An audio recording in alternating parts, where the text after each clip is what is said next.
Welcome to Eastern Oregon. On this adventure, we travel to Steens Mountains and Alvord Desert. Join us as we camp 9,000 feet in elevation and in Oregon's hottest but most beautiful desert. Here we explored miles and miles of open land. Thank you for tuning in. This is Dare to Venture Overland.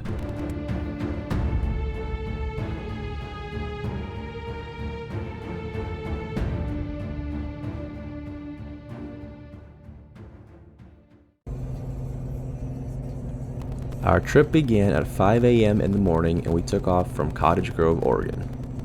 From here, it's about 6 to 7 hours of a drive, so we wanted to make sure that we had plenty of time to get there and enjoy most of the day. After hours and hours of driving, we finally arrived in the last town called French Glen, where we will fuel up and get our last supplies. So we've made it to this little town called French Glen. It's the last stop between Alvord Desert and Steens Mountain Range. And we're gonna get some gas here, get the last minute snacks or any supplies that we need. The town of French Glen is about 20 miles away from the top of Steens Mountains. So after getting gas and our last supplies, we decided to meet at the bottom where we want to take some pictures in front of the sign and also kind of just gather up our plans for what's going on this weekend.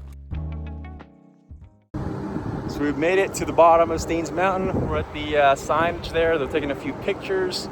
We're gonna get the drone up and we are gonna get some footage.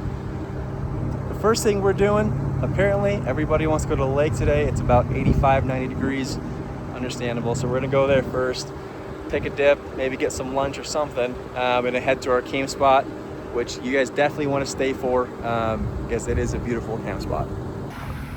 Let's say hi to our fellow YouTuber here. What's the name of your channel, buddy? Tornation Adventures. Tornation Adventures, and mine is Dare to Venture Overland, so check that out. Dude, let's go. I missed my camera. So after planning out all the details for this trip, we made our way up 9,000 feet of elevation to find the perfect camping spot and also enjoy the views of what Steens Mountains really has to offer. Just the entrance alone is very breathtaking, and we couldn't be more excited to start this trip. Don't forget to hit the like and subscribe button. Not right now, and then we have to go to sleep, wake up, after the sleep. So we finally made it to the top of Steens Mountains, and it never disappoints. Just like how I remember it last time I was here. I mean, this is such a good view. Alvord Desert is just right down there. You can see it, and there's just tons and tons and tons of views around. Alright, so we are just driving around trying to find the perfect camp spot for the night. There's a ton of them that we could just really just pull off into. We're trying to find a spot that has a really good view that we can wake up to, and a flat spot as well where everybody can fit into. So after a couple hours of driving, we eventually circled back to this spot right here. It had the perfect combination of being flat and also had a good view. Our new friends took their RAV4, so it was a challenge to find something that they could just drive into with no issues and no damages to their vehicles, but we found this one, which was perfect. Low clearance, not a ton of rocks, and they just easily got to the camping spot. One thing every camping spot has to have is a good view. There's nothing like waking up to this view and just eating food and hanging out with your friends. So once we got to camp, we immediately set up to take advantage of what sun we had left. And this is the first time I'll actually be using this 23-0 rooftop tent along with the awning I just purchased. It's a 270-degree awning, so it covers the left side and the entire back side of the truck, which is nice. And I think the model of this tent is Armadillo X1. I'll double check on that. But in another video, I will go ahead and do a full review of this. It was our first night in this tent, and I gotta say that it is very well made. It was quite windy that night, and we didn't really hear any wind hitting our tent. The mattress was insanely comfortable. I've had about 3 or 4 other rooftop tents, and this one definitely beats them out as far as comfort of the mattress. This is Jordan. I just met him this trip, and he's been thinking about getting a rooftop tent, so he decided to give it a check, and just see what it's all about and see if it's worth the money. And here's that awning I was talking about. It's at 270 degrees, so it gives you plenty of coverage, which is nice on sunny days and also on rainy days. After settling in, we ate dinner and just check out this amazing view. The sunset could not be more perfect, and we could not be in the more perfect spot to enjoy a view like this. If you guys ever get a chance to come up here, it is well worth the drive. I mean, just look at this view. It kind of just speaks for itself.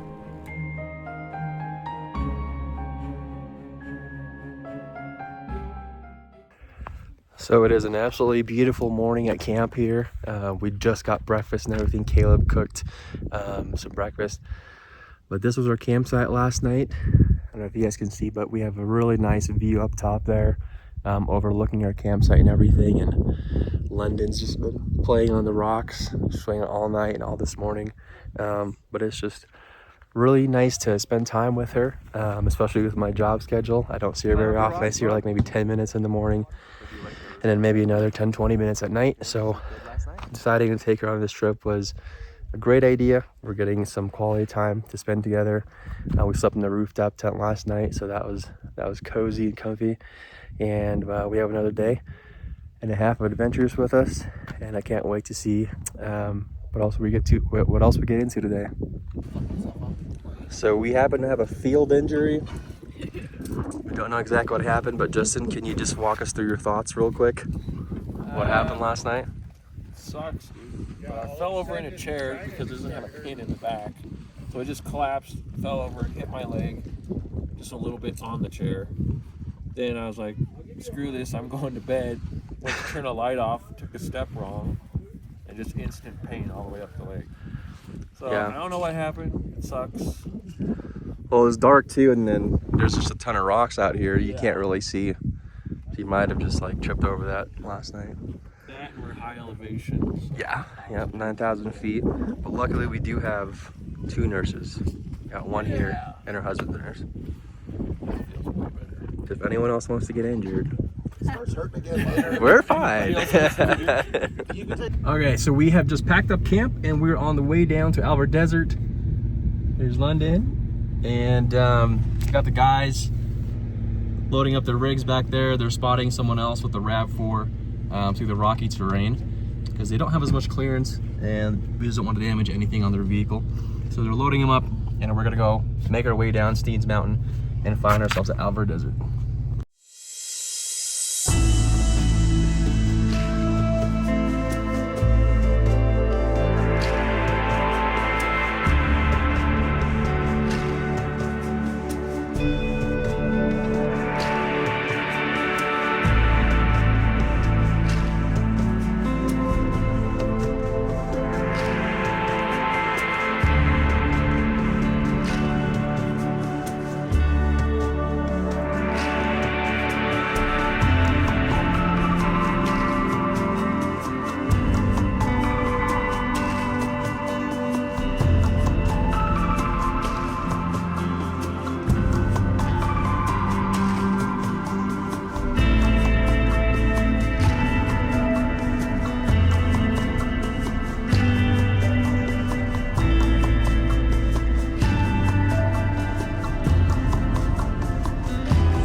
So the last thing I thought I was gonna be doing was getting somebody out of the desert where it's just flat, but apparently not too long ago, I don't know what happened, a dam went down or some water came from the lake or water just came from the ground, but Tom is stuck.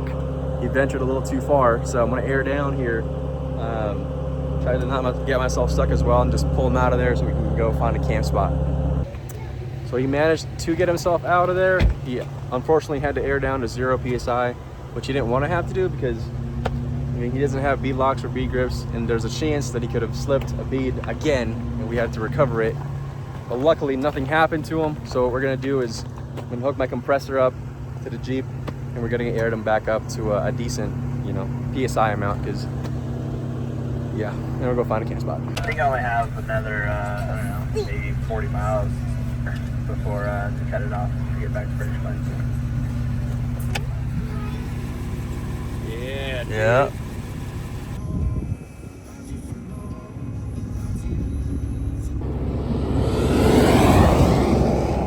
That's what 94 miles an hour looks like.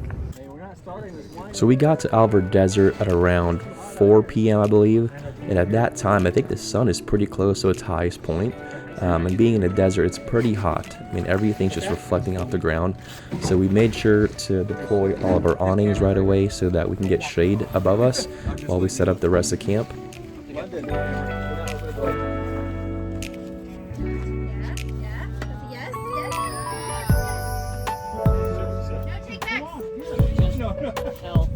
What if I was trying not to relapse on sunblock?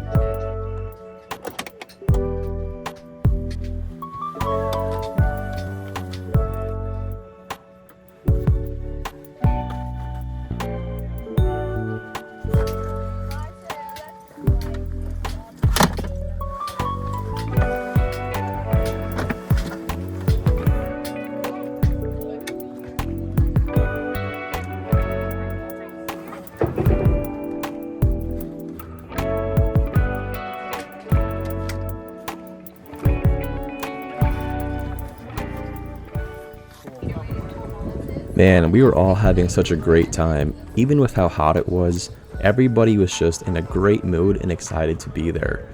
Tonight, I was the one to provide dinner along with Sarah and Jordan. We provided what's called haystacks. It's essentially a taco salad, fancy nachos, and they provided tacos. So once we were all settled in, we just started cooking because everybody was hungry, and the entire atmosphere was such a good atmosphere. I mean, good moods, good laughs. Everybody's just having a great time.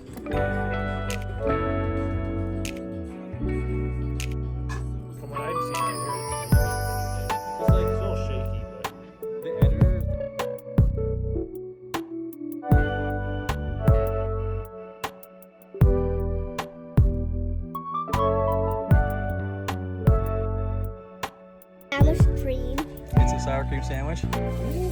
Sandwich cream? She's getting into the overland spirit, and I love it. Yeah, it's a lot of sour cream, bud. Yummy stuff, huh? When's the last time? It's been a minute. It's Yep. probably been over 15 years. Dang. Honestly, it's been that long. Wow. I've had some nice nachos, but I haven't had a real Actual haystack, yeah. Is this a real haystack? Yeah. This is what we Seventh-day Adventists Oh yeah. make. Oh, Oh yeah, yeah. this is better than what real Adventists make. Something Yeah. we did with every meal was we gave everybody a rating scale. You're right. And so let's see what these guys rate the food that Sarah, Jordan, and I cooked up this evening. Right now. I put it in the 9. Ooh, what'd you say? 9.1. Oh my gosh. 9.2. Oh my gosh. Alright, what's the rating? Oh. Seventh Day Delicious. That's right, dude. I'm introducing you to the Lord one bite at a time. 9.7 on this one. Oh, That's pretty good. Wow. Landon, did you eat it? here, you want to sit You down? did? You ate a 9? No, I gave him a 9.3. Wow. No, I'm so sorry. But 0.3 goes a long way. What do do you think? Good. Okay, I'll take that. Thank you guys for joining us in this video. We had an absolute blast, and I hope you guys enjoyed the video and just got to check out what Eastern Oregon was really about. If you guys ever get a chance to visit, it is so worth it, and just take a bunch of friends with you and have a good time. Your face, come here. After dinner, we all kind of just hung out, played a bunch of camp games, hung out with my daughter, and that is just pretty much a wrap for the video. Thank you guys for tuning in. Don't forget to hit the like button, subscribe, and maybe share the video as it helps me out. Until then, see you guys in the next video.